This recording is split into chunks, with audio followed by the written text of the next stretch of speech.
बच्चों, आज हम लोग UAITS 2 की फिजिक्स पोर्शन का डिस्कशन करने वाले हैं। तो आइए देखते हैं।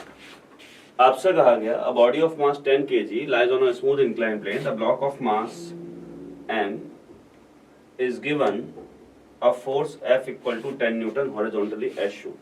The magnitude of net normal reaction on the block is, okay? तो देखें भाई, यहाँ नीचे लगा क्या, तो आपने कहा सर नीचे लगा ये 10G, ठीक है, 10 न्यूटन 1G। ये एंगल 45 डिग्री, तो ये एंगल 45, तो बताओ ये एंगल भी 45, यहाँ पे आएगा क्या 10 का cos 45, ओके। क्या बताइए, ये एंगल 45, तो ये एंगल भी 45, और यहाँ पे इस 10 के कंपोनेंट करें तो इधर आया होगा इस 10 का cos 45। और बताइए इन दोनों को बैलेंस करने के लिए जो नॉर्मल रिएक्शन रहा होगा वो नॉर्मल रिएक्शन इधर, तो n इक्वल टू होगा क्या 2 टाइम्स 10 cos 45। तो बताइए cos 45 की वैल्यू 1/√2, तो ये आ गया 10√2 न्यूटन, यानी ऑप्शन पहला यहाँ पे सही होता हुआ बच्चों, ठीक। अगला सवाल कह रहा है block of mass 5 kg suspended by a massless rope of length 1 metre from the ceiling, a force of 50 newton is applied in the horizontal direction at mid point P of the rope as shown in figure, the angle made by the rope with the vertical line in equilibrium is. तो बताइए vertical से कितना angle बनेगा, तो आपने कहा ये angle theta, तो ये एंगल भी थीटा, ओके। बताओ ये 5G लगा, तो यहाँ 50 न्यूटन, तो बताइए यहाँ टेंशन अगर T होगा तो इधर आएगा T का cos थीटा और इधर आएगा T का sin थीटा। तो बताइए T के sin थीटा ने बैलेंस किया 50 को और T के cos थीटा ने बैलेंस किया बताइए 5G यानी 50 को, दोनों को डिवाइड कर दीजिए तो tan थीटा आ गया 1, यानी थीटा आ गया बच्चों 45 डिग्री, ऑप्शन 4 सही। क्वेश्चन नंबर 3 कह रहे हैं two light spring balance as shown in the figure, आपसे कहा गया both scale will read 10 kg। तो देखें दोनों कैसे आइडियल, स्प्रिंग बैलेंस रीड करता है टेंशन, तो यहाँ पे टेंशन की वैल्यू 10G, इसका कोई मास नहीं है तो यहाँ भी टेंशन की वैल्यू 10G, तो दोनों सेम रीड करने वाले हैं, ओके। क्वेश्चन नंबर 4 कह रहे हैं we pull the box by force F making an angle theta with the blocks remains stationary, the value of friction force is. तो बताओ यहाँ पे आएगा F cos थीटा, ठीक, और यहाँ पे आएगा F sin थीटा, और बताइए नीचे लगेगा mg, ये आएगा नॉर्मल रिएक्शन। तो बताओ आप n की वैल्यू लिखेंगे mg minus F sin theta, right. तो जो अवेलेबल फ्रिक्शन होगा Fs मैक्स वो है mu times mg minus F sin theta, okay. बताइए अभी यहाँ पे लग रहा है F cos थीटा और कह रहे हैं कि ब्लॉक कैसा है, स्टेशनरी, तो ये तो मैक्सिमम अवेलेबल फ्रिक्शन है।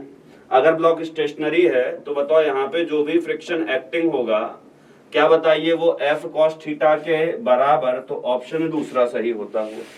क्वेश्चन नंबर 5 कह रहे हैं body of mass 2 kg is at rest on a horizontal table, the coefficient of friction between the body and table is 0.3, the force of 5 Newton is applied on body, the force of friction is। तो बताओ body का मास 2 kg, mu की value 0.3, ठीक है।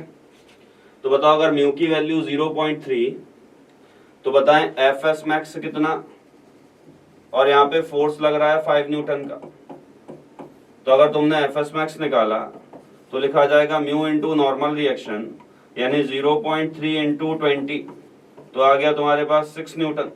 और बताओ force तुम्हारे ऊपर लग रहा है 5 न्यूटन का, तो जो फ्रिक्शन एक्ट करेगा ये भी कितने का, 5 न्यूटन का। तो बताइए ऑप्शन पहला यहाँ पे सही होता हुआ बच्चों। क्वेश्चन नंबर 6 कह रहे हैं the figure shows two blocks A and B pushed against the wall with the force F, the wall is smooth but the surface in contact of A and B are rough, which of the following is true for the system of blocks to be at rest against the wall। तो बताओ यहाँ पे आप अगर A के लिए बात करें तो ये A है, A पे लगा फोर्स तो A को मिला एक्शन, यहाँ से रिएक्शन मिल जाएगा, कोई दिक्कत नहीं। बताइए नीचे लगेगा इसका mg, तो बताइए इसका mg नीचे, तो इसको फ्रिक्शन को बैलेंस करने, इसको बैलेंस करने के लिए फ्रिक्शन लगेगा यहाँ ऊपर, तो बताइए जो बी ब्लॉक है, बी ब्लॉक पे खुद का mg तो नीचे लग ही रहा था, क्या बताओ बी ने ए को दिया एक्शन ऊपर की तरफ, तो रिएक्शन भी आएगा ऊपर की नीचे की तरफ।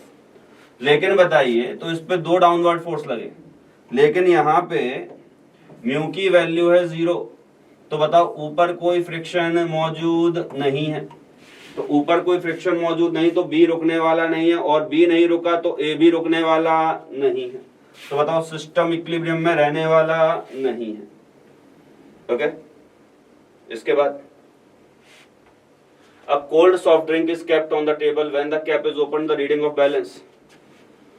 तो बताओ जब कैप को ओपन किया जाएगा तो गैस जब है इसको लीव करना जस्ट स्टार्ट करेगी, तो गैस को मिलेगा एक्शन, गैस देगा रिएक्शन, तो उस रिएक्शन के कारण पहले नॉर्मल रिएक्शन इंक्रीज करेगा तो बैलेंस की रीडिंग इंक्रीज करेगी। और बताइए जैसे जैसे गैस बाहर निकलती जाएगी वेट कम होता जाएगा तो वैल्यू डिक्रीज करती जाएगी। ऑप्शन तीसरा सही। क्वेश्चन नंबर 8 कह रहे हैं body of mass 40 kg resting on a rough horizontal surface is subjected to a force P which is just enough to start the motion of body. तो बताइए body का मास जो है वो मास 40 kg है, और बताइए बॉडी का मास अगर 40 kg है, ओके, तो बताओ म्यू एस कितना 0.5 और म्यू के कितना 0.4। तो बताइए यहाँ पे जब आप एफ एस मैक्स निकालेंगे तो एफ एस मैक्स आएगा क्या, mu S into normal reaction. तो बताइए म्यू एस हुआ 0.5 इंटू नॉर्मल रिएक्शन 400, तो आ गया 200 न्यूटन। सिमिलरली जब एफ के निकालेंगे तो एफ के होगा म्यू के इंटू नॉर्मल रिएक्शन, तो म्यू के हुआ तुम्हारा 0.4, नॉर्मल रिएक्शन कितना 400, तो ये आ गया 160 न्यूटन। तो बताइए आपसे कहा गया कि फोर्स जो लगाया गया वो सिर्फ इतना लगाया गया ताकि मोशन को स्टार्ट कर पाए, तो यहाँ पे एफ एस मैक्स लग रहा होगा, तो मोशन को स्टार्ट करने के लिए आपको मिनिमम 200 न्यूटन तो लगाना ही पड़ेगा। क्या बताइए जैसे ही ये मोशन में आएगा तो उसके बाद यहाँ पे शुरू हो जाएगा क्या, एफ के का लगना। और बताओ एफ के जो है ये कितना है 160 न्यूटन। तो एफ के अगर 160 न्यूटन तो फोर्स लग रहा था कितना 200 के बराबर। तो बताओ आपसे कहा जाए 40 kg का ये मास है तो एक्सेलरेशन कितना, तो आपने कहा 200 माइनस 160, ये हुआ net force upon total mass 40, से आ गया 1 मीटर पर सेकंड स्क्वायर, यानी ऑप्शन तुम्हारा दूसरा सही होता हुआ। क्वेश्चन नंबर 9 कह रहे हैं block of mass 2 kg on a smooth inclined plane at an angle of 30 degree is connected to a second body of mass m2 equal to 3 kg by a cord passing over a frictionless pulley as shown in figure. The acceleration of each block is, her block का acceleration बताना है। m2 का मास कितना है 3 kg, तो बताओ नीचे लगा 3g। क्या बताओ m1 का मास 2 kg, तो यहाँ लगा 2g, तो इधर आया 2g का sin 30, राइट। क्या बताओ इधर आया टेंशन टी ऐसे, इधर आया टेंशन टी ऐसे, यहाँ पे टेंशन टी ऐसे, यहाँ पे टेंशन टी ऐसे।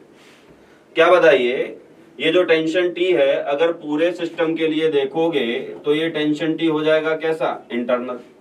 तो बताइए जब ये टेंशन टी इंटरनल हुआ तो यार एक बात बताओ, आप कह सकते हो इसे 3g ले जाना चाहता है इधर और 2g sin 30 ले जाना चाहता है इधर, तो बताओ नेट एक्सेलरेशन क्या लिखोगे। तो नेट एक्सेलरेशन बच्चों लिखा जाएगा टोटल फोर्स एक जगह लग रहा है 3g और अपोजिंग फोर्स है 2g sin 30 अपॉन बताइए टोटल मास कितना 3 और 2 5, तो ये आ गया 30 माइनस 20 अपॉन 30 माइनस 20 इंटू 1/2, यानी बताइए 30 माइनस 10 अपॉन 5, तो बताओ 20/5, ये आ गया कितना 4 मीटर पर सेकंड स्क्वायर, यानी ऑप्शन सेकंड सही होता हुआ। ओके इसके बाद क्वेश्चन नंबर 10 कह रहे हैं the figure shows a pulley mass system which is kept in an elevator that is moving upward with an acceleration a equal to g, then tension T in the string is given by, ठीक, a की value कितनी है g, तो बताओ नीचे जो है m2g तो लग ही रहा था, इसको अगर हम रेस्ट पे माने तो यहाँ पे स्यूडो भी लगाएंगे, तो m2a और a की वैल्यू क्योंकि g के बराबर है तो ये लग गया 2m2g। ओके यहाँ पे टेंशन आया कितना T, यहाँ भी टेंशन कितना T, और बताओ यहाँ पे लगा, जैसे यहाँ पे लगा था 2m2g तो यहाँ भी 2m1g, राइट। तो बताइए अब यहाँ पे अगर मैं कहूं कि ये नीचे जा रहा है ये ऊपर, तो इसका एक्सेलरेशन a1 माना, इसका भी a1 with respect to elevator, okay. तो बताइए यहाँ पे क्या लिखेंगे, तो ये अगर नीचे गया तो लिखेंगे 2m2g, इस पे नीचे की तरफ force, minus t equal to लिखेंगे क्या m2 इंटू a1, ठीक। और बताओ इसके लिए क्या लिखोगे, t minus 2m1g equal to लिखा जाएगा m1 इंटू a1, ओके। क्या बताइए यहां से जब आप t की वैल्यू निकालेंगे तो t इक्वल टू मिलेगा 4m1 m2g upon m1 plus m2, option तीसरा आता हुआ, ओके। क्वेश्चन नंबर 11 कह रहे हैं block A with mass 100 kg resting on another B of mass 200 kg as shown. तो बताओ बी का मास है 200 kg और ए का मास है 100 kg, ठीक है। A horizontal rope tied to a wall holds it. The coefficient of friction between A and B is 0.2. A और B के बीच जो फ्रिक्शन कोफिशिएंट है वो μ1 इक्वल टू 0.2, और बताइए इन दोनों के बीच जो फ्रिक्शन कोफिशिएंट है μ2 दैट इज 0.3, ठीक है। तो बताइए जरा अगर हम यहाँ पे देखें तो इस ग्राउंड पे इन दोनों के कारण जो है एक्शन आया, तो जो एक्शन आया वो कितना 200 प्लस 100g यानी 300g। तो यहां से नॉर्मल रिएक्शन भी वही मिला। तो बताओ जो Fs मैक्स या कहें Fs2 था वो लिखोगे क्या μ2 इंटू नॉर्मल रिएक्शन। तो बताओ μ2 की वैल्यू तुम्हारी हुई 0.3 और बताओ ये हो गया तुम्हारा क्या 300g। तो बताइए ये आ गया तुम्हारा 900 न्यूटन, ओके। सिमिलरली बताइए अगर इन दोनों के बीच निकालना चाहें हम Fs1 तो Fs1 लिखेंगे 0.2 हुआ μ1, और इन दोनों के बीच रिलेशन, इन दोनों के बीच अगर देखें हम नॉर्मल रिएक्शन तो वो आएगा कितना 100g। तो बताइए ये आ गया कितना 200 न्यूटन, ठीक। अब बताइए जरा आपसे कहा जाए ये B है ये A है, तो बताओ A यहाँ पे बंधा हुआ है, B पे जैसे ही फोर्स लगेगा बताओ इस फोर्स की वैल्यू जब तक Fs1 Fs मैक्स से कम रहेगी, Fs2 से कम रहेगी, क्या बताइए तब तक तो इसकी स्लिपिंग की टेंडेंसी ही नहीं बननी। तो बताइए तब तक इसकी जब ये स्लिपिंग ही नहीं करेगा तो ये भी चलने वाला नहीं है, यहाँ पे फ्रिक्शन रहेगा 0। तो बताइए जब तक यहाँ पे फोर्स 900 से ज्यादा नहीं होता तब तक तो यहाँ पे कोई फ्रिक्शन आएगा ही नहीं। बताइए जैसे ही फोर्स 900 से ज्यादा हो ये Fs2 इधर, तो यहाँ पे लगेगा Fs1 और यहाँ पे ये Fs1 ऐसे, और इस Fs1 को यहाँ पे बैलेंस करेगा T। तो बताओ अगर आपको इसे चलाना है तो F जो है वो Fs1 और Fs2 इन दोनों के समेशन के बराबर होना चाहिए, यानी बताओ 900 प्लस 200 ये बन गया बच्चों 1100, यानी ऑप्शन तीसरा, ओके। क्वेश्चन नंबर 12 कह रहे हैं elevator is accelerating upward with an acceleration of 6 metre per second square. Inside it is a person of mass 50 kg on a weighing machine which is kept on an inclined plane having an angle of inclination 60 degree. The reading of weighing machine is, तो बताओ भैया यहाँ पे इसका mg लगा नीचे, क्या बताओ ये खुद जा रहा था 6 मीटर पर सेकंड स्क्वायर से, तो क्या इसका जो स्यूडो था ये भी लग गया कहाँ नीचे। तो बताओ यहाँ पे जो ये वाला कंपोनेंट आएगा ये 60, तो ये 60 डिग्री, तो इधर बताइए क्या लगा। तो आपने कहा इधर लगा sir m times g plus a का cos 60, राइट। और बताओ यही देगा क्या नॉर्मल रिएक्शन। तो बताएं जो n की वैल्यू आ गई, n इक्वल टू लगा m times g plus a cos 60, value रख दें। तो बताओ m कितना है, okay. Inside it a person of mass 50 kg, तो 50 इंटू जी प्लस ए हो गया 16 और cos 60 1/2, ओके। तो बताइए ये आ गया तुम्हारा 8, तो n की वैल्यू आ गई कितना 400 न्यूटन, यानी पर्सन का मास भैया 40 केजी। ओके, बताएं इसके बाद कह रहे हैं two bodies of mass 4 kg and 6 kg are attached to the two ends of a string passing over a pulley. The 4 kg mass is attached to the table by the another string, the tension in the string T1 is equal to, बताइए T1 की बात कर रहे हैं तो बताओ इसको रोक के रखा है तो यहाँ पे लगा है 6G, तो बताओ 6G यहाँ, तो यहाँ पे टेंशन T, तो बताओ T की वैल्यू 6G के बराबर होनी चाहिए।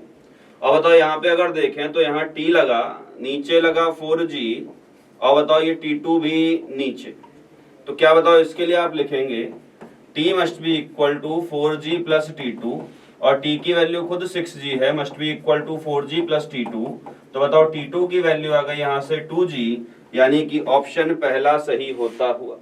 ओके, T2 नहीं T1 था ये, तो जो भी था ये T1, तो T1 की वैल्यू आ गई यहाँ से कितनी 2G। ओके, बताएं इसके बाद 14, the ratio of acceleration of pulley to the acceleration of block is string is inextensible, string inextensible है, तो यहाँ पे आपको बताना ratio of acceleration of pulley to acceleration of block. तो बताओ अगर पुली चलती है x, तो पुली यहाँ पहुंची x चल के, तो एक्सेलरेशन ऑफ पुली AP और एक्सेलरेशन ऑफ ब्लॉक AB। तो बताओ एक बात बताइए, अगर ये चला x पुली, तो जो स्ट्रिंग रिलीज होगी वो 2x, यानी बताइए अगर इसका एक्सेलरेशन AP तो इसका 2AP, यानी बताइए acceleration of block is 2 times acceleration of पुली। आपसे पूछा गया है APY-AB, तो APY-AB आ गया कितना 1/2 यानी 0.5, यानी ऑप्शन 1। ओके, क्वेश्चन नंबर 15 कह रहे हैं figure shows two pulley arrangements for lifting of a mass M. In case 1 the mass is lifted by attaching a mass 2m, while in case 2 the mass is lifted by pulling the other end with a downward force F equal to 2mg. If AA and AB are acceleration of the two masses, okay, तो acceleration in the two cases होना चाहिए।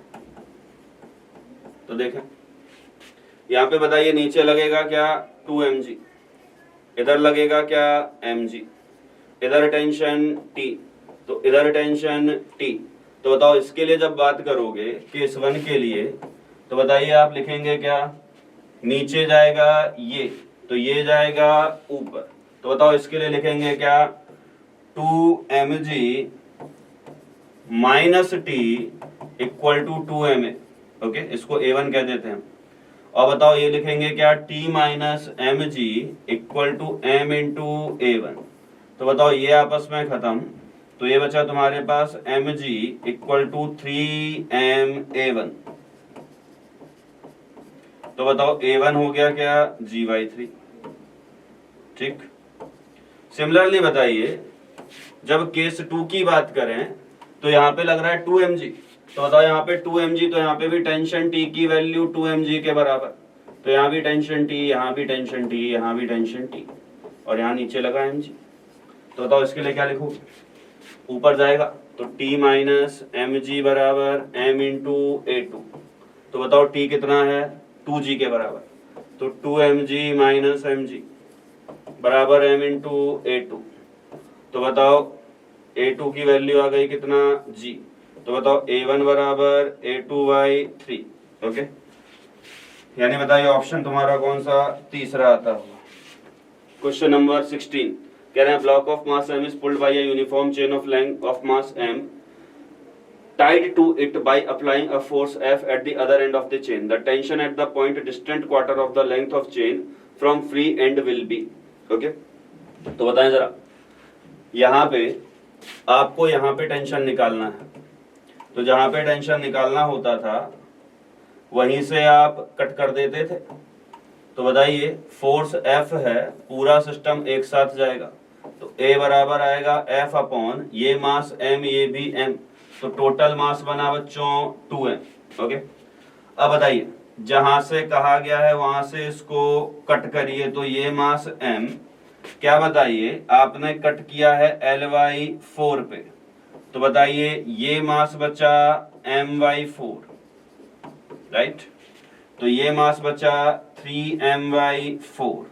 और बताइए यहाँ पे लग रहा होगा टेंशन T और इसको जाना है एक्सेलरेशन A के साथ। तो T बराबर लिखेंगे क्या, टोटल मास कितना m प्लस 3m/4, ठीक, इनटू एक्सेलरेशन A।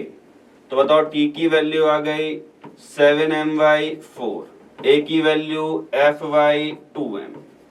तो बताओ ये आपस में निपटते हुए आ गई 7F/8, राइट। तो बताइए ऑप्शन कौन सा पहला सही होता। क्वेश्चन नंबर 17 कह रहे हैं body of mass 10 kg lies on a rough inclined plane of inclination theta equal to sin inverse 3/5 with the horizontal. When the force of 30 Newton is applied on the block parallel to and upward the plane, the total force by the plane on the block is nearly along। तो बताओ यहाँ पे theta की value sin inverse 3/5, okay, यानी sin theta आ गया कितना 3/5, right. 10 kg का मास है, तो बताओ नीचे लगेगा 10g, इधर आएगा 10g का sin थीटा, यानी बताइए 10g का sin थीटा तो आ गया 10g इंटू 3/5, ओके। तो बताओ ये आ गया तुम्हारे पास 60 न्यूटन। तो यहाँ पे फोर्स डाउनवर्ड फोर्स 60 न्यूटन लग रहा है, अपवर्ड 30। तो बताओ अगर ये रफ इंक्लाइन प्लेन पे रेस्ट पे है तो यहाँ पे फ्रिक्शन लगा होगा इधर, ओके। तो बताओ फ्रिक्शन लगा होगा इधर और नॉर्मल रिएक्शन तो इधर ही लगना था। तो सरफेस ने जो नेट फोर्स लगाया वो नेट फोर्स इन दोनों का रिजल्टेंट, तो नेट फोर्स को कहीं इधर आना चाहिए, यानी आपका आंसर होगा OA, ओके। इसके बाद क्वेश्चन नंबर 18 कह रहे हैं ball of mass 1 kg hangs in equilibrium from two strings OA and OB as shown in figure.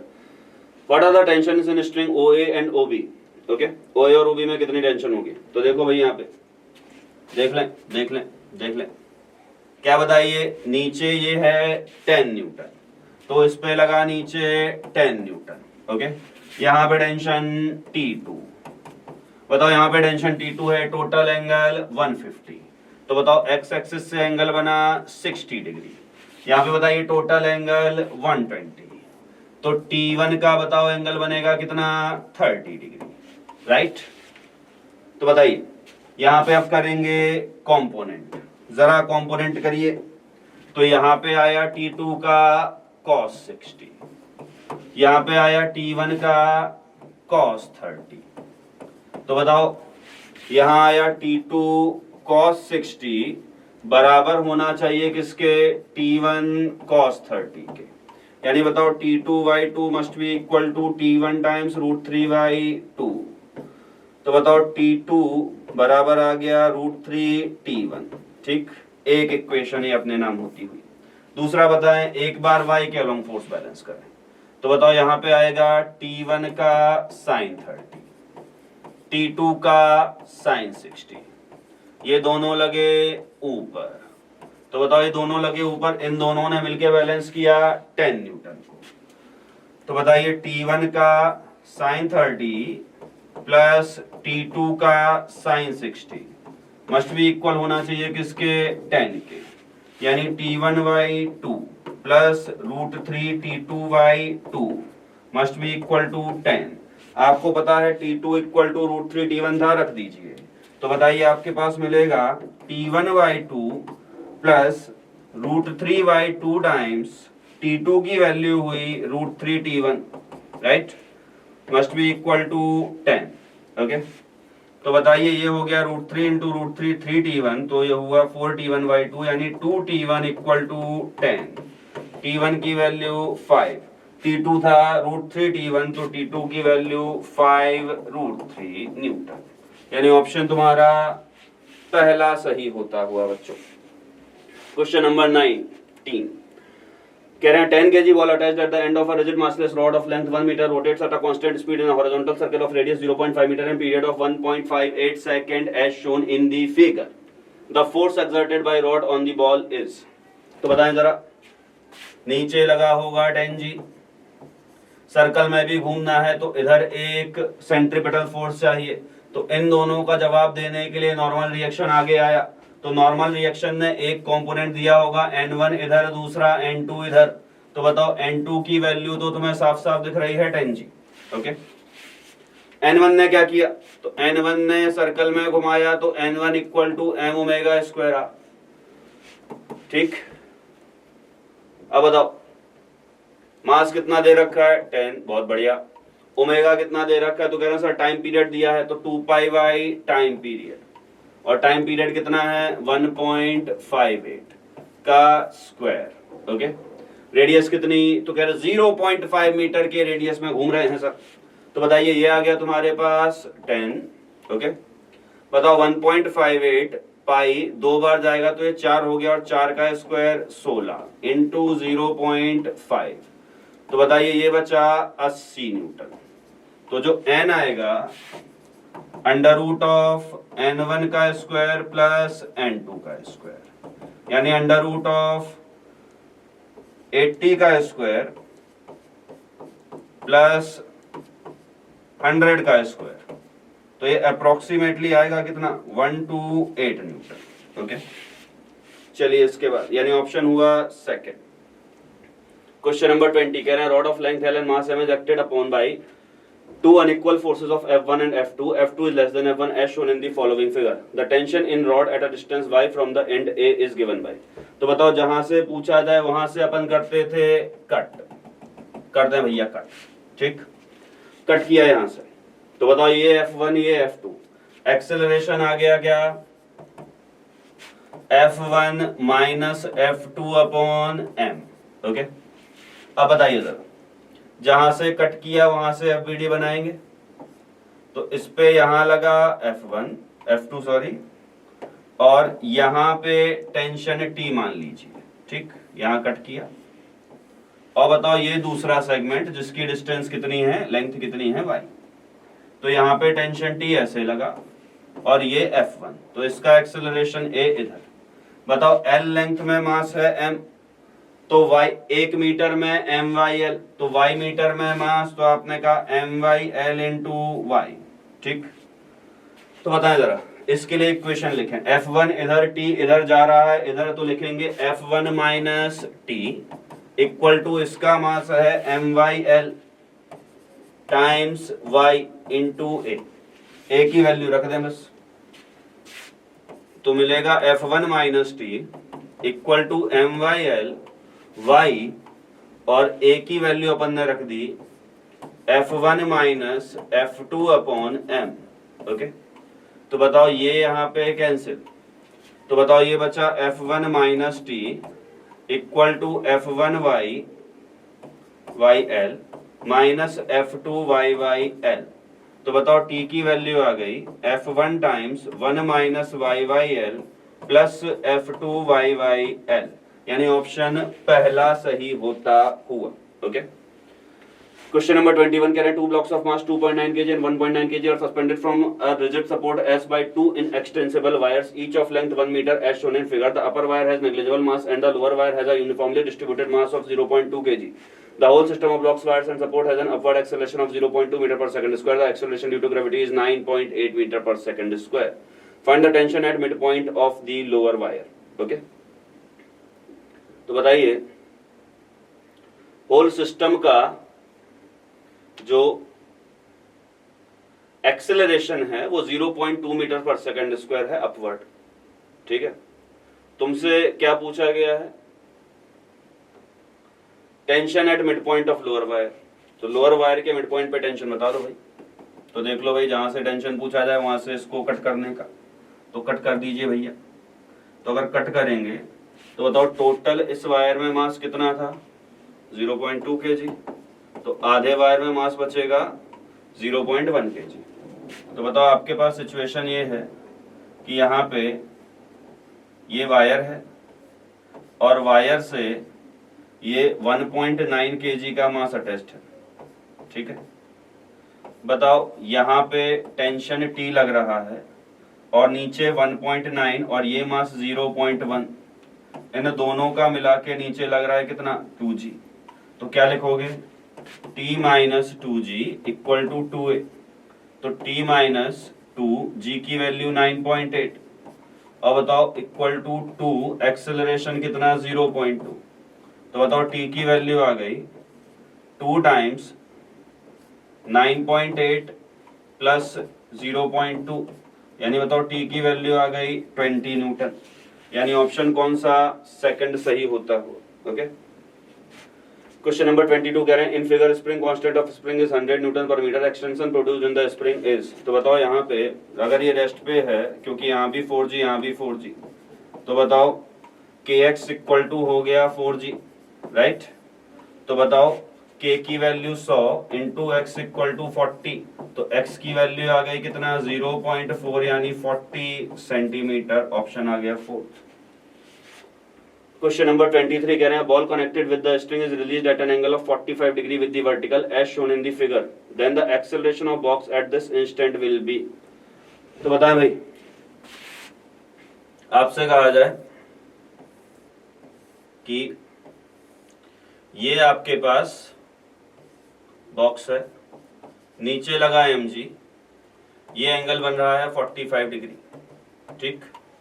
तो बताइए ये एंगल भी बनेगा 45, सारे एंगल 45 ही बनने। बताइए ये एंगल भी बना 45, तो इधर आया mg का cos 45। बताओ ये a एक्सेलरेशन से इधर जा रहा है, जिसके कारण इधर लगा ma और इधर आया टेंशन T। इस लाइन के अलोंग मैं फोर्स 0 करना चाहूं तो इस लाइन के अलोंग ma का भी कंपोनेंट जाता हुआ, ठीक। तो इधर अगर बताइए ये एंगल 45, तो ये भी 45, तो इधर आ गया ma का cos 45। तो बताओ ma cos 45 भी इस डायरेक्शन में लगता हुआ, तो इसके लिए अगर इक्वेशन बनाए तो लिखेंगे क्या? ma cos 45 plus t equal to mg cos 45। यानी बताइए ma/√2 plus t must be equal to mg/√2, ठीक है। अब बताएं, सवाल में आपसे कहा गया है कि जो बॉक्स है उसका मास भी m है, तो बॉक्स का मास भी भैया हमने m लिया और यहाँ पे टेंशन t है और ये एंगल 45 डिग्री है। तो बताओ यहाँ पे आया t का sin 45 और बताओ यही t sin 45 इसको a एक्सेलरेशन दे रहा है, तो t का sin 45 must be equal to हो गया ma, यानी t इक्वल टू हो गया √2 ma। ओके, तो t की वैल्यू रख दें जरा √2 ma, तो ma/√2 plus √2 ma/√2 equal to आ गया mg/√2, ठीक। तो बताओ m से m गया, तो बताइए ये था √2, √2 इधर मल्टीप्लाई होगा तो ये बन गया तुम्हारे पास कितना? 3a इक्वल टू g, तो a की वैल्यू आ गई कितना? g/3।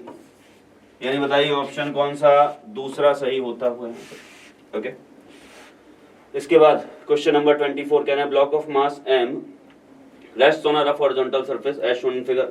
The coefficient of friction between the block and surface is mu. A force F equal to mg acting at an angle theta with the vertical side of the block pulls it. In which of the following cases the block can be pulled along the surface? तो बताओ ये angle theta है, इधर आया F का sine theta, इधर आया F का cos थीटा, राइट। नीचे लगा mg, ऊपर आया नॉर्मल रिएक्शन, इधर लगेगा फ्रिक्शन, ठीक।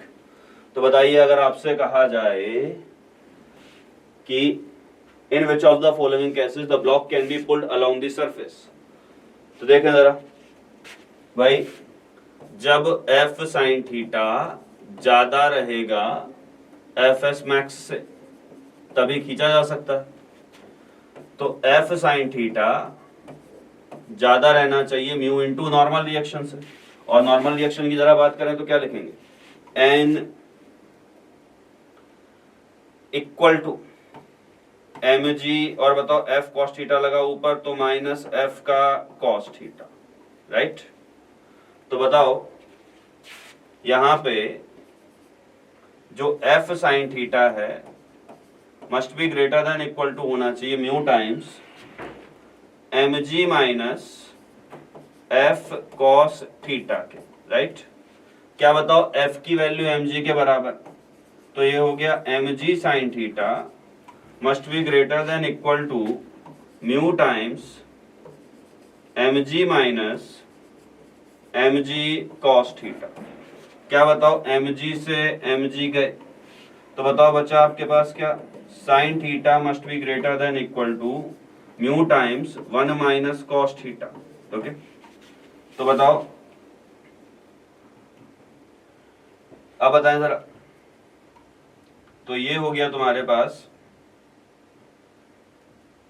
Sign theta upon 1 minus cos theta must be greater than equal to mu. Okay, तो अब बताइए जरा, यहाँ पे आप अगर चाहें तो साइन थीटा को क्या लिख सकते हैं, तो आपने कहा साइन थीटा को लिख सकते हैं 2 sine theta by 2 cos theta by 2, राइट। और बताओ 1 माइनस कॉस थीटा को लिख सकते हो 2 साइन स्क्वायर थीटा बाई 2। और बताइए ये होना चाहिए किससे, म्यू से ज्यादा, राइट। तो बताइए एक साइन से एक साइन गया, 2 से 2 गया, तो ये बचा तुम्हारे पास कॉट थीटा बाई 2 और ये म्यू से ज्यादा होना चाहिए। ओके, यानी बताइए ऑप्शन कौन सा पहला सही होता है, बताएं। इसके बाद क्वेश्चन नंबर 24 कह रहे हैं 2 blocks 4 kg and 2 kg are sliding down an inclined plane as shown in figure. The acceleration of 2 kg block is। इस तरह के सवालों में आप क्या करते हैं जरा समझें। पहले 4 kg और 2 kg दोनों पे आप फ्रिक्शन की वैल्यू निकाल लें। इसके साथ ही साथ बताइए आप ये देखें कि 4 kg और 2 kg को आप पहले कांटेक्ट में ना माने, ठीक है, मैं कह रहा हूं आप इन्हें पहले कांटेक्ट में ना माने, आप इनका इंडिविजुअल एक्सेलरेशन निकाल के चेक करें। अगर 4 kg का एक्सेलरेशन 2 kg से ज्यादा आता है तो इस केस में 4 kg आगे निकलेगा, 2 kg पीछे रहेगा, यानी आगे वाले ब्लॉक का एक्सेलरेशन अगर ज्यादा पीछे वाले का कम, तो बताओ आगे वाला आगे निकल जाएगा, तो इनके बीच कोई एक्शन रिएक्शन बनने वाला नहीं, ये दोनों अपने अपने इंडिविजुअल एक्सेलरेशन से जाएंगे। लेकिन बताइए अगर पीछे वाले ब्लॉक का एक्सेलरेशन आगे वाले ब्लॉक से ज्यादा हुआ इंडिविजुअल चलाने पे, तो पीछे वाला ब्लॉक ज्यादा कवर करना चाहेगा, जो कि पॉसिबल नहीं, तो उस केस में दोनों को एक दूसरे के साथ साथ चलना पड़ेगा।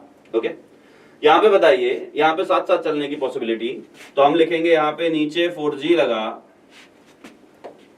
नीचे 4G लगा और इधर 2G लगा, तो बताओ इधर आएगा 4G प्लस 2G का साइन 30। ओके, और बताओ इसके कारण यहाँ पे लगा होगा FS1 और जो दूसरा ब्लॉक है 2 kg का उसके कारण लगा FS2। तो बताओ यहाँ पे अगर ये A एक्सेलरेशन से कंबाइंड मोशन करते हुए दोनों नीचे जा रहे हैं तो क्या लिखेंगे, तो आप लिखेंगे यहाँ पे नीचे लगा 4G प्लस 2G यानी 6G साइन 30 माइनस इस 4 kg के लिए म्यू है 0.3, तो 0 FS मैक्स लिखेंगे क्या 0.3 इंटू 4G, और बताइए ये आया cos 30, ठीक। और बताओ जो इसके लिए लिखोगे वो लिखोगे 0.2 इंटू 2G और ये लिखा क्या cos 30, क्योंकि इसके लिए फ्रिक्शन का coefficient 0.2 must be equal to total mass कितना हुआ, तो आपने कहा 4 प्लस 2 इंटू A। तो बताओ A की वैल्यू आ गई यहां से सॉल्व करने पे 2.66 metre per second square. Okay, approximately. तो ऑप्शन तुम्हारा दूसरा सही होता हुआ। इसके बाद बताइए, इस सवाल में आपसे कह रहे हैं इन the figure coefficient of kinetic friction between the 4 kg block and the inclined surface is 1/√3। Here m is such a mass that 4 kg block is moving up the plane with constant speed, then m is, ठीक है। तो देखिए भाई, यहां पे लग रहा है mg, यहां पे लग रहा है टेंशन T, यहां पे टेंशन T, यहां पे टेंशन T और यहां भी टेंशन T, ठीक है। तो बताइए यहां पे लगेगा क्या, तो आपने कहा सर यहां लगा 4G का साइन 30, राइट। अब बताओ यहाँ पे लगा 4G का साइन 30 और साथ ही साथ यहाँ पे जब ऊपर जा रहा है तो F के भी लगेगा नीचे। तो बताइए अब एक्सेलरेशन 0 है तो T की वैल्यू mg के बराबर होगी, यानी बताओ mg होगा 4G साइन 30 प्लस F के कितना म्यू mg cos 30 के बराबर। ओके, तो बताओ म्यू इंटू ये m ये है 4g, ठीक है, तो ये हो गया म्यू 4g cos 30।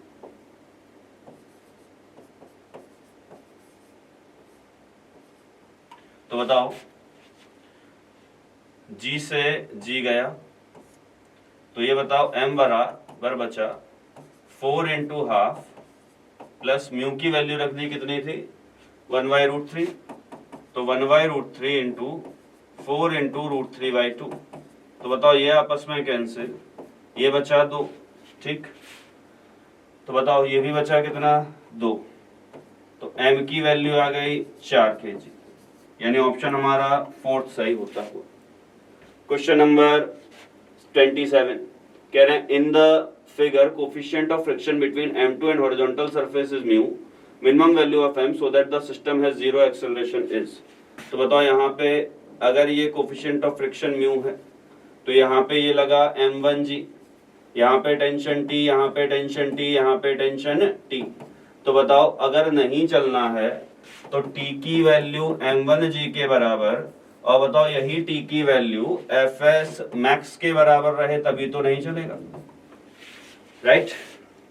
तो बताइए m1g इक्वल टू आ गया fs मैक्स कितना म्यू टाइम्स इसका normal reaction m2g plus mg, तो नॉर्मल रिएक्शन की value m2 plus m into g। तो बताओ ये गए, तो बताओ m1 म्यू ये इधर आया और माइनस m2 बराबर आ गई किसकी वैल्यू m की, यानी ऑप्शन 4th सही होता हुआ। क्वेश्चन नंबर 28 कह रहे हैं to masses of 1 kg and 2 kg are connected by light and extensible string and suspended by means of a weightless pulley as shown. Assuming both the masses start from rest, the distance traveled by block 2 kg in 2 seconds. तो बताएं यहाँ पे 2 kg पे नीचे लगा 2g, यहाँ tension t, यहाँ 1 kg पे नीचे लगा 1g, यहाँ टेंशन t। तो बताओ इसके लिए लिखेंगे t minus 2g equal to 2a, इसके लिए लिखेंगे सॉरी इसके लिए लिखेंगे क्या नीचे जाता हुआ है ये ऊपर, तो इसके लिए लिखेंगे 2g minus T equal to 2a, इसके लिए लिखेंगे क्या t minus g equal to a। तो बताओ ये हो गया तुम्हारे पास g equal to 3a, a की वैल्यू g/3, राइट। अब बताइए रेस्ट से स्टार्ट कर रहा है 2 kg 2 सेकंड में कितना नीचे गया, तो कह दिया लेट से x नीचे गया, तो x की वैल्यू क्या लिखेंगे, तो आपने कहा नीचे जा रहा है तो ut plus half a t square, u हो गया 0, x की वैल्यू हाफ, एक्सेलरेशन कितना g/3, ठीक, तो 10/3 इंटू बताइए टाइम कितना लगा 2 सेकंड, तो 2 दूनी 4, ओके, ये निपट गए, तो ये हो गया तुम्हारे पास 20/3 मीटर, यानी ऑप्शन कौन सा पहला सही होता है, ठीक। अगला सवाल which of the following statement is not true, the coefficient of friction between two surfaces increases as the surface in contact are made rough। बिल्कुल ठीक बात है। The force of friction acts in direction opposite to applied force, yes, ठीक है। अगर body की हम बात करें एक ही सिंगल बॉडी की, rolling friction is greater than sliding friction, rolling friction is type of static friction, it may be greater than sliding it may be less than sliding friction also, तो ये वाला statement गलत होता हो, ठीक, तो यही तुम्हारा आंसर होगा। जनरली सबके बीच में जो कोफिशिएंट ऑफ फ्रिक्शन है वो लेस देन 1 होता है, तो 4th भी लगभग सही। क्वेश्चन नंबर 30 कह रहे हैं block of mass m is pulled along a horizontal frictionless surface by a rope of mass small m, okay, a force p is being applied to one end of the rope, the force that the rope exert on the block of mass m is। तो बताओ block का मास है capital M और ये जो रोप से बंधा हुआ है उस रोप का मास है स्मॉल m, ठीक। तो बताओ यहाँ पे फोर्स कितना है P, तो बताओ ये स्मॉल m, एक्सेलरेशन क्या लिखेंगे P upon capital M plus small m। तो बताओ यहां से कर दीजिए इसको कट, एक्सेलरेशन कितना A, ठीक। तो बताइए एक्सेलरेशन A है, तो बताओ आपको यहीं पे तो टेंशन पता करना है, तो इस m मास पे A एक्सेलरेशन से चलना है, कितना टेंशन लगना चाहिए, तो T इक्वल टू क्या लिखोगे कैपिटल M इंटू A, तो ये हो गया कैपिटल M और बताओ into P upon capital M plus small m। तो बताओ ये हमें दिखाई दे रहा है किसमें, पहले में, तो आंसर भी हुआ पहला। क्वेश्चन नंबर 31 कह रहे हैं blocks A and B have masses of 2 kg and 3 kg respectively. The ground is smooth. P is an external force of 10 Newton. The force exerted by B on A. B ने A पे कितना force लगाया है बताना है। तो बताओ इसका मास कितना है, 2 kg। B का मास कितना है, 3 kg। तो बताओ दोनों ने एक A एक्सेलरेशन से जाने का निर्णय लिया। तो बताओ net force equal to total mass into acceleration. Okay, तो बताओ नेट फोर्स है 10 न्यूटन, टोटल मास 3 2 5 होते हैं इनटू एक्सेलरेशन। तो ए की वैल्यू आ गई कितना, 2 metre per second square.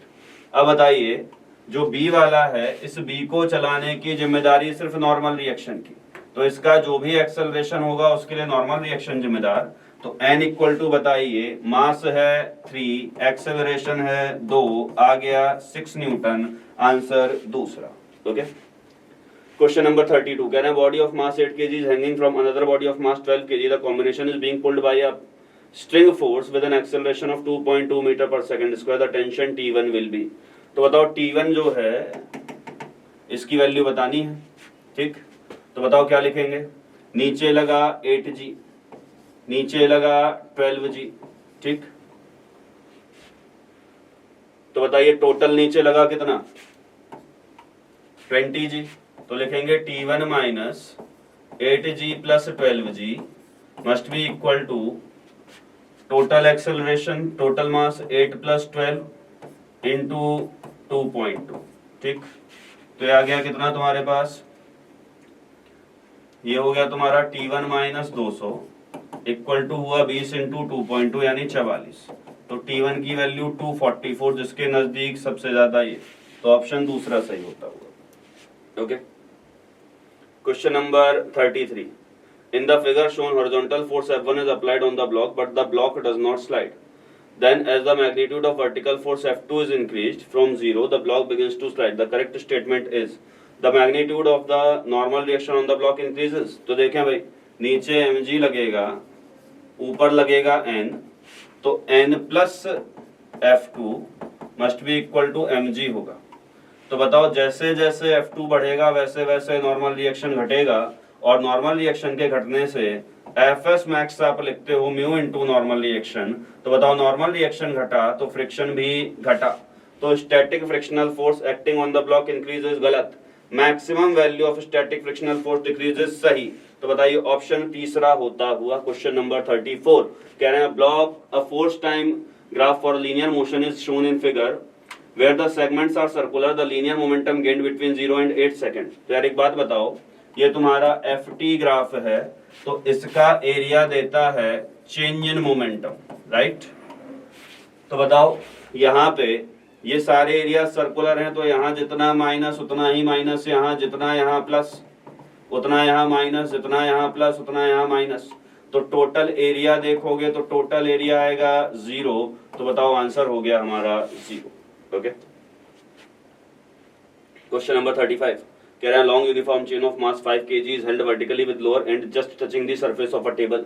The chain is released and falls under gravity when 1 kg mass of chain is collected on the table. The total force on table due to the chain at that instant is.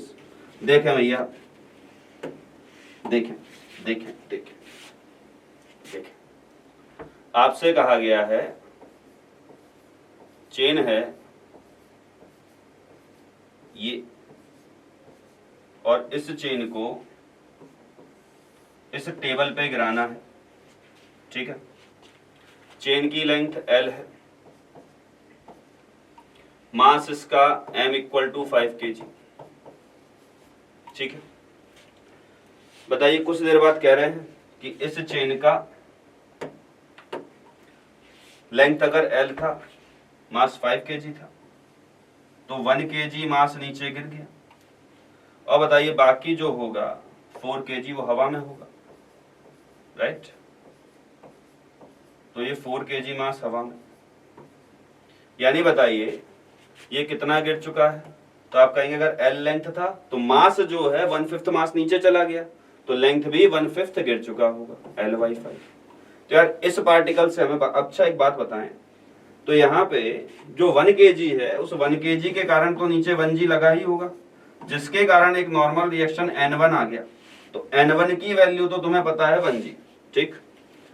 लेकिन बताइए, सोचने वाली बात यहाँ पे ये है कि ये जो चेन है, इस चेन का जो ये वाला सेगमेंट है, ये अभी बताइए v वेलोसिटी से नीचे चला आ रहा होगा, और जब ये v वेलोसिटी से नीचे आएगा तो बताओ जब ये नीचे टकराएगा, टकराने के बाद इसकी वेलोसिटी 0, तो इसने बताइए अर्थ को दिया एक्शन, टकराने के बाद इसकी वेलोसिटी 0, तो बताइए इसका टोटल मोमेंटम हो गया 0, तो यहाँ पे मोमेंटम में चेंज आया, तो change in momentum is force. Okay, तो बताइए change in momentum upon time is force. तो एक बात बताओ, यहां वेलोसिटी v, मास इसका मान लेते हैं हम dm, राइट। तो बताओ अब जब ये धरती से टकराएगा तो ये जमीन को देगा एक्शन, जिसके बदले में इसको मिलेगा यहाँ पे रिएक्शन N2। तो हम N2 की वैल्यू जानना चाहते हैं, तो इसने जो फोर्स दिया पहले वो निकालना पड़ेगा। तो F की वैल्यू लिखेंगे क्या, तो F लिखेंगे बताइए क्या, dp/dt। ओके, तो बताइए ये dm मास और इसकी लेंथ हम dx मानते हैं, लेट्स से, ठीक है। तो dp/dt, बताओ फाइनल मोमेंटम कितना, 0। इनिशियल कितना था, तो आपने कहा मास है dm, वेलोसिटी है v, तो dm into v upon time कितना, dt। dm की वैल्यू लिखिए जरा, dm की वैल्यू। तो आपने कहा सर dm की वैल्यू लिखना तो आसान है। देखें, अगर dm की वैल्यू की बात की जाए तो यहाँ पे मान लीजिए, अच्छा मास था m, तो l लेंथ में अगर मास है m, तो एक में कितना होगा, m/l, ठीक। तो बताओ एक में m/l, तो x में m/l इंटू x, तो dx में जो मास है वो है m/l इंटू dx। ओके, तो बताओ जो dm की वैल्यू लिखोगे वो dm इक्वल टू हो गया आपके पास m/l इंटू dx, देख लीजिए, ठीक। अब बताइए dm की वैल्यू आ गई, तो यहाँ पे जरा dm की वैल्यू रखें। तो बताइए जब यहाँ पे आप dm की वैल्यू रखेंगे तो ये हो गया माइनस dm/dt, और dm की जरा वैल्यू रखें, तो dm की वैल्यू आई m/l इंटू क्या बताओ, dx, और नीचे dt था ही, इंटू v, तो हो गया माइनस m/l dx/dt, v बना तो v²। ओके, ये आया f। तो बताओ इसने जो नॉर्मल रिएक्शन दिया होगा N2, ये उसका अपोजिट है डायरेक्शन में, तो ये हो जाएगा m/l इंटू v²। ओके, अब आपको v की वैल्यू निकालनी है। तो बताइए ये g के एक्सेलरेशन से गिर रहा है, फ्री फॉल कर रहा है, तो बताओ इसने लेंथ कितनी कवर की, तो आपने कहा लेंथ कवर की l/5। ओके, तो रख दें जरा। तो लेंथ अगर l/5 कवर की तो वेलोसिटी कितनी होगी, तो लगाएं v² बराबर u² plus 2as। Final velocity थी 0, v² equal to 2 acceleration g, और लेंथ कितनी गिरे, तो आपने कहा लेंथ गिरे l/5, तो इंटू l/5 रख दें जरा यहाँ। तो बताओ n2 की वैल्यू हो गई m/l, और v² कितना, तो आपने कहा v² आया 2g, और बताइए l/5। तो बताओ l से l गया, मास m खुद था कितना, 5 kg। तो बताओ मास m अगर 5 kg था तो ये 5 kg। ओके, तो बताओ ये 5 हो गया, ये भी गया, तो n2 आ गया 2g। तो बताइए n अगर नेट निकालें तो लिखा जाएगा n1 प्लस n2, यानी 2g plus g, that is 3g। ये आता हुआ आंसर। तो बताओ ये आ गया बेटे आंसर, तो यानी ऑप्शन हो गया तीसरा, ठीक। क्वेश्चन नंबर 36, करें two blocks of mass 2 kg and 1 kg are placed on a smooth horizontal surface in contact with each other. A horizontal force of 3 Newton is applied on the first so that the block moves with constant acceleration. The force between the blocks is, ठीक है। तो बताइए भाई, ये 2 kg है, ये 1 kg है, दोनों को एक साथ जाना है, तो F इक्वल टू लिखोगे क्या, total mass m1 plus m2 into acceleration a, तो 3 equal to 2 plus 1 3 into a की वैल्यू आ गई 1 मीटर पर सेकेंड स्क्वायर। क्या बताइए, अब इनके बीच नॉर्मल रिएक्शन पूछा गया है, तो 1 kg को जिम्मेदारी ली चलाने की नॉर्मल रिएक्शन, एक्सेलरेशन a, तो n इक्वल टू 1a, यानी n इक्वल टू आ गया 1 न्यूटन। ठीक, ऑप्शन कौन सा? तीसरा सही होता वो। क्वेश्चन नंबर 37 कह रहे हैं 1.5 kg ball drops vertically on floor hitting the speed of 20 meter per second and rebounds with a speed of 15 meter per second. If the ball was in contact for only 0.03 second, the force exerted on the floor by the ball is, तो बताओ F equal to क्या लिखेंगे? Delta P by delta T. Ball जो है hit करती है 1.5 kg ball, तो m mass की बॉल हिट की 25 मीटर पर सेकंड से नीचे की तरफ, और बताइए ये जब ऊपर जा रही है तो rebounds with a speed of 15 metre per second, right? तो बताइए डेल्टा पी लिखा जाएगा P final minus P initial, तो पी फाइनल हुआ m इंटू वी फाइनल और डायरेक्शन है J cap, minus m into V initial और डायरेक्शन है minus J cap upon delta T, right? रख दीजिए जरा वैल्यू। मास है 1.5 kg, तो m अपॉन डेल्टा टी बाहर, ये आ गया क्या? v final minus minus v final, तो v इनिशियल तो बन गया प्लस v इनिशियल।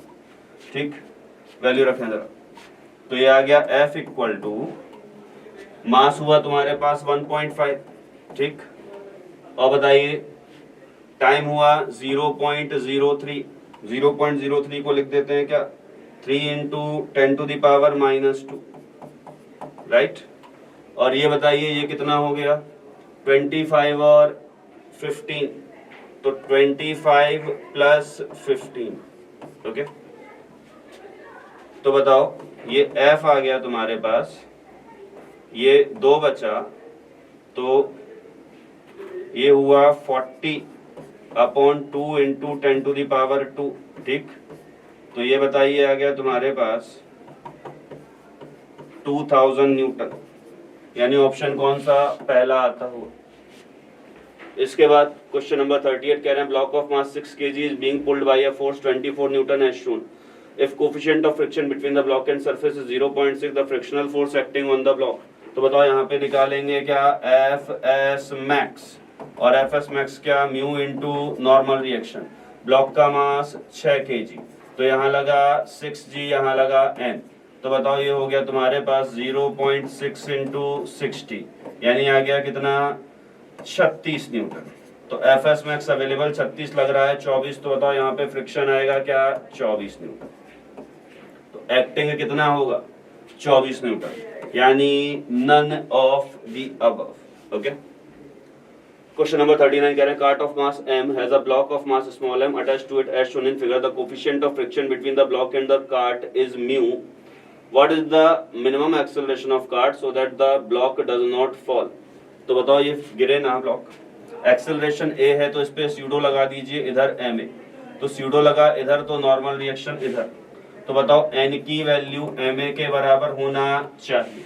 क्या बताइए, इसी तरह से नीचे लगेगा mg, तो स्लिपिंग की टेंडेंसी नीचे, तो फ्रिक्शन लग गया ऊपर, ठीक? तो बताओ अगर ब्लॉक को स्लिप नहीं करना है तो जो fs, अगर ब्लॉक को जस्ट अबाउट टू स्लिप करना है, what is the minimum acceleration of cart so that block does not fall? तो बताओ इसके लिए जो fs मैक्स है ये mg से ज्यादा होना चाहिए, यानी mu into M A must be greater than equal to M G होना चाहिए। तो बताओ a जो है must be greater than equal to G by mu, यानी a मिनिमम होना चाहिए क्या? जी वाई म्यू, यानी बताइए ऑप्शन कौन सा? दूसरा। ओके, क्वेश्चन नंबर 40 कह रहे हैं force required to just move a body up the incline plane is double the force required to just prevent the body from sliding down the plane. The coefficient of friction is mu, the inclination of the plane is. तो कह रहे हैं जो force है जब एक body को incline plane के ऊपर ले जाना है, ये एम मास ये एंगल थीटा, तो इंक्लाइन प्लेन के ऊपर ले जाने के लिए जो फोर्स लगा रहे हैं ये F1, तो बताओ इधर नीचे आएगा mg, और बताओ यहाँ पे आएगा mg का साइन थीटा, और यहाँ पे ही आएगा म्यू mg का कॉस थीटा। तो कह रहे हैं force required to just move a body up the incline plane. तो बताओ F1 की वैल्यू होगी mg sine theta plus mu mg cos theta. Okay, और बताइए साथ ही साथ कह रहे हैं is double the force required to just prevent the body from sliding down. तो बताओ स्लाइड डाउन करने के लिए जो फोर्स लगाया गया होगा, समझे, तो यहाँ पे फोर्स लगा होगा F2 और नीचे mg, तो इधर लगा होगा जब स्लाइड डाउन कराना है तो mg साइन थीटा, और इधर लग रहा होगा Fs मैक्स जो कि म्यू mg कॉस थीटा लिखा जाएगा। तो बताओ यहाँ पे F2 की वैल्यू लिखोगे क्या, mg,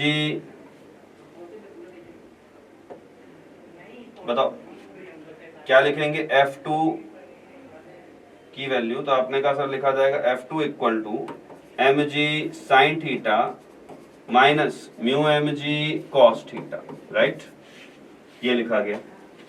बताओ तुमसे क्या कह रहे हैं कि F2 is 2 times F1, F1 is 2 times F2, right. तो बताओ F1 को 2 टाइम्स F2 रख दें, राइट, तो F1 को जरा रखें 2 टाइम्स F2 में, तो F1 था mg sine theta, mg common ले लें तो बचेगा sign theta plus mu cos theta is 2 times, यहां भी mg कॉमन लिया, sign theta minus mu cos theta. Okay, तो बताइए mg से mg गया तो ये बचा तुम्हारे पास sine theta plus mu cos theta must be equal to आ गया 2 sine theta minus 2 mu cos theta. Okay, तो बताइए ये आ गया sine theta equal to 3 mu cos theta. तो बताओ यहां पे क्या पूछा गया था, थीटा की वैल्यू, तो टेन थीटा इक्वल टू आ गया कितना, 3 म्यू। तो बताइए थीटा की value tan inverse 3 mu, right, यानी बताइए ऑप्शन कौन सा, फोर्थ यहाँ पे सही होता है। क्वेश्चन नंबर इसके बाद 41 कह रहे हैं uniform chain of length L is pulled by a rough table with length L/N greater than 1 hanging over the edge. If the chain just begins to slide off the table by itself from its position, the coefficient of friction between the chain and table is. Chain और table के बीच friction का coefficient क्या होगा, तो देखें जरा, ये table है, चेन की लेंथ कितनी है L, placed on a rough table with length L/N hanging over the edge. तो बताओ चेन की लेंथ कितनी हैंग कर रही है, L/N। तो अगर L/N लेंथ हैंग कर रही है तो बताओ L/N में मास भी होगा कितना, M/N, ठीक। तो बताओ यहाँ जो मास बचा होगा, टोटल मास M था तो ये बचा होगा M माइनस M/N। तो बताओ नीचे लगेगा M minus M/N into G, और बताइए यहाँ पे आया होगा नॉर्मल रिएक्शन और यहाँ लगा होगा Fs मैक्स। क्या बताइए जब जस्ट अबाउट टू स्लिप होगा तो M/Ng ये वाला जो फोर्स होगा वो इसके Fs मैक्स के बराबर होना चाहिए। तो जो ग्रेविटी का फोर्स है M/Ng ये Fs मैक्स के बराबर कर दें बस। तो बताओ M/Ng must be equal to बचेगा mu times M minus M/N G के बराबर। तो बताओ पूरी इक्वेशन से M/N M जो है कैंसिल होता हुआ और साथ ही साथ G भी कैंसिल होता हुआ, तो ये बचा 1/N इक्वल टू ये जाएगा तो N minus 1/N times mu. Okay, तो ये भी गया, तो म्यू की वैल्यू हो गई 1/N माइनस 1, यानी जो ऑप्शन है वो सेकंड सही होता है। Okay, Question number 42, current time taken by a body to slide down a rough 45-degree inclined plane is twice that required to slide down a smooth 45-degree inclined plane. The coefficient of kinetic friction between the object and rough plane is given by. ठीक है, देखें भाई सवाल में तुमसे क्या कहा गया समझे। ये एंगल थीटा है, कह रहे हैं ये इंक्लाइन की लेंथ अगर L है और यहाँ पे म्यू 0 नहीं है, ठीक है, तो बताओ यहाँ पे जो एक्सेलरेशन आएगा उस एक्सेलरेशन की वैल्यू आप बताइए। तो आपने कहा सर नीचे लगेगा mg, इधर आएगा mg का साइन थीटा और इधर आएगा बताइए fs मैक्स यानी म्यू mg कॉस थीटा। तो बताओ इसका जो एक्सेलरेशन आप लिखेंगे वो a1, तो a1 की वैल्यू कितनी लिखेंगे। तो आपने कहा लिखा जाएगा sir m into a1 equal to mg sine theta minus mu mg cos theta, यानी बताइए a1 आएगा g sine theta minus mu g cos theta, ये आ गया a1। ठीक है, ये बात हो गई भाई साहब। अब बताओ लेंथ L है, a2 निकाल लें। तो आपने कहा सर a2 भी निकालेंगे, बिना a2 निकाले काम चलना नहीं है, मजा भी नहीं आएगा। चलो a2 निकालते हैं भाई साहब। तो बताओ जब स्मूथ इंक्लाइन प्लेन पे जा रहे हैं तो ऑब्वियसली सिर्फ एंगल थीटा और जो लगने वाला फोर्स होगा वो सिर्फ कितना, तो आपने कहा mg और इसके कारण इधर आएगा mg साइन थीटा, जिसके कारण a2 आ जाएगा कितना g साइन थीटा। ठीक, अब बताओ लेंथ L है, एक्सेलरेशन a है, तो बताओ यहाँ पे पहुंच के जो टाइम लगेगा, इनिशियल वेलोसिटी तो 0 है ही, तो इनिशियल वेलोसिटी अगर 0 है दोनों केसेस में, तो यहां से यहां तक का टाइम आपको इसमें मान लिया t1 और इसमें मान लिया टाइम कितना t2। तो बताओ L इक्वल टू लिखोगे half a t1 square.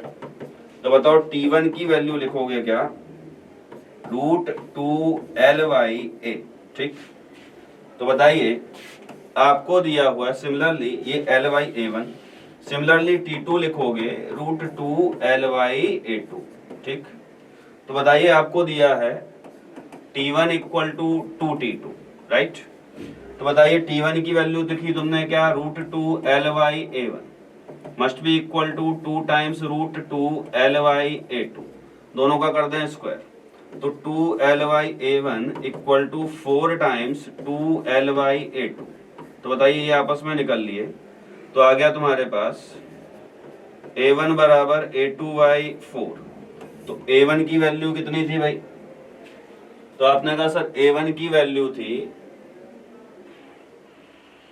g times sign theta minus mu cos theta, okay. और A2 की वैल्यू कितनी थी, g साइन थीटा बाई 4। तो बताओ g से g गया तो ये आ गया 4 sine theta minus 4 mu cos theta बराबर साइन थीटा। तो बताओ ये आ गया तुम्हारे पास 3 sine theta equal to 4 mu cos theta. तो बताओ म्यू की वैल्यू आ गई 3/4 टेन थीटा। ठीक, यानी बताइए थीटा कितना था 45 डिग्री, तो बताइए म्यू की वैल्यू आ गई, थीटा की वैल्यू 45 रखने पे 3/4, ओके। यानी बताइए ऑप्शन कौन सा, सेकंड सही होता है, okay. Question number 43, can a block is released from top of an inclined plane of inclination theta, its velocity at the bottom of plane is v. If it is slide down a rough inclined plane of same inclination, its velocity at the bottom is v/2. The coefficient of friction is. तो बताएं अभी अभी हम लोगों ने देखा कि इस तरह से कुछ बात है कि ये एंगल थीटा है।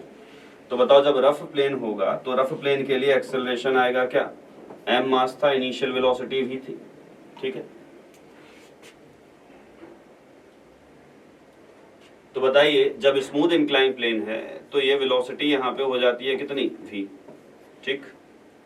और बताइए तो जो लेंथ है ये लेंथ रही होगी कुछ L, तो बताओ लगाएंगे यहाँ के लिए क्या, v स्क्वायर बराबर u स्क्वायर प्लस 2as। तो इनिशियल वेलोसिटी थी 0, तो बताओ v स्क्वायर इक्वल टू हो गया क्या 2 एक्सेलरेशन इसके लिए, तो m मास है, स्मूथ है, तो mg इधर आएगा mg का साइन थीटा। तो बताओ एक्सेलरेशन आ गया g का साइन थीटा। ठीक, तो बताओ ये आ गया 2g साइन थीटा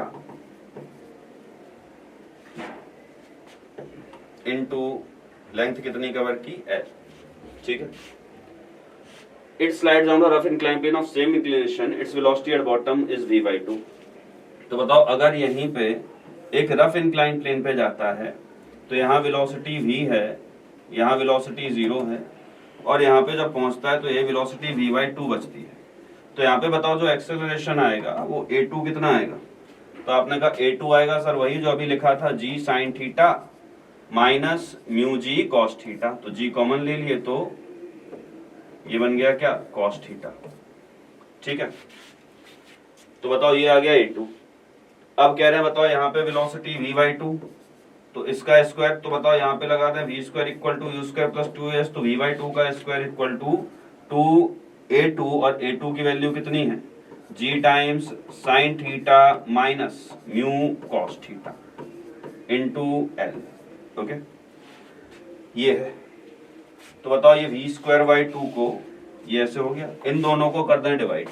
तो बताओ यहाँ पे लिखें v स्क्वायर और यहाँ बनेगा क्या v स्क्वायर बाई 4। ओके, तो ये v स्क्वायर था, ये v स्क्वायर बाई 4 लिख दिया, इक्वल टू हो गया क्या, यहाँ लिखा है 2g sine theta into l, और बताओ यहाँ लिखा है क्या 2g times sign theta minus mu cos theta into l।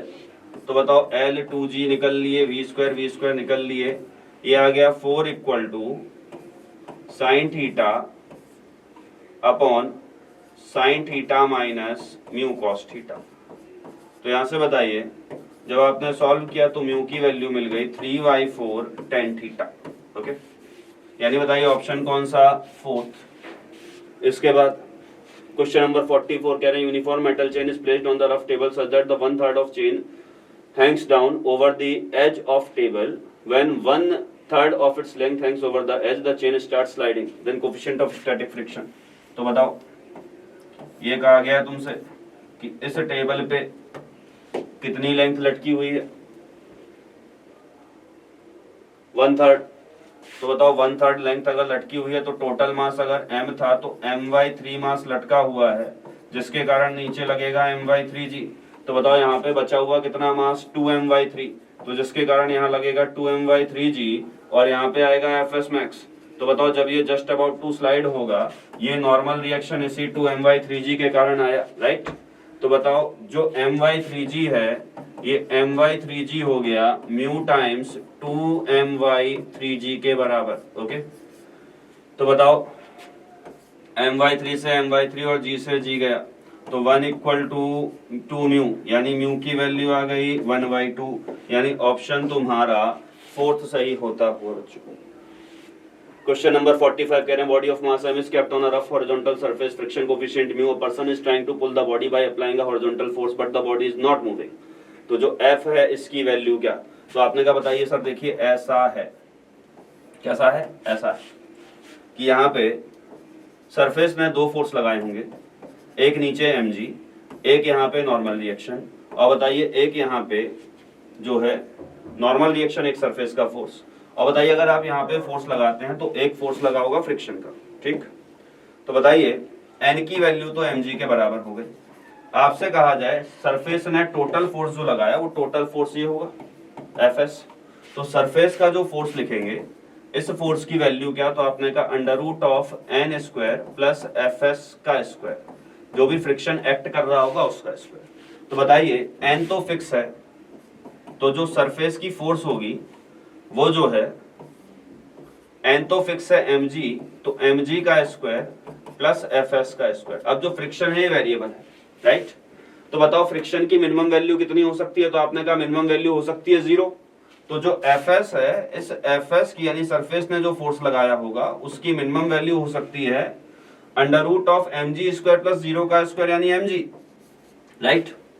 और बताइए इसकी मैक्सिमम वैल्यू कितनी, तो आपने कहा जब फ्रिक्शन की मैक्सिमम वैल्यू लग रही हो कितनी, म्यू एम जी, तो ये आ जाएगा फिर क्या, M G times under root of 1 plus mu square. यानी बताइए यहाँ पे एक फोर्स की रेंज आती हुई जिसमें मैक्सिमम वैल्यू है M G times under root of 1 plus mu square और मिनिमम है एम जी, तो ऑप्शन हमारा तीसरा सही होता हुआ। ठीक है बच्चों, आई होप आपको ये समझ में आया हो। Thank you very much.